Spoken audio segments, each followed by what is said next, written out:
মনে করেন এইতে 3টা কমলা ফসা দিয়া 1 ডজন বেচে লাইছে 12টা ভিতরে 3টাই ফসা। আমনি করেন মাশাআল্লাহ সালাক দেখছেন কেমন? না না না সিটারে নাই সালাক কি কথা বলেন না কেন? ওই বাটপার ওই চালাক হবে কেন? 100 গ্রাম গোস্ত কম দিয়া 1 কেজি বেচ চালাইছে হে সালাক হে বাটপার হে চিটার।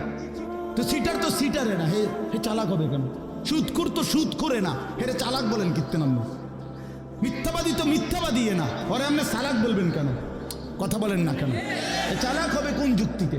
পৃথিবীর কোন অভিধানে লিখছে, কোন ডিকশনারিতে লিখছে? আমি কুমিল্লা ভিক্টোরিয়া কলেজ থেকে মাস্টার্স পাস করছি, আপনি কোন বইয়ের নাম কোন ডিকশনারিতে লিখছে চালাক তাহাকে বলে যে মিছা কথা সুন্দর করে বলতে পারে?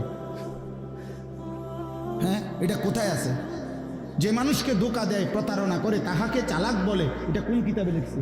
আর কিতাব থুন আপনি বই বই কোনটাতে লিখছে ভাইয়া? পৃথিবীর কোথাও নেই। ধোঁকাবাজ ধোঁকাবাজি, প্রতারক প্রতারকই, নাফরমান নাফরমানি, এটাই তার পরিচয়, এটাই তার পরিচয়।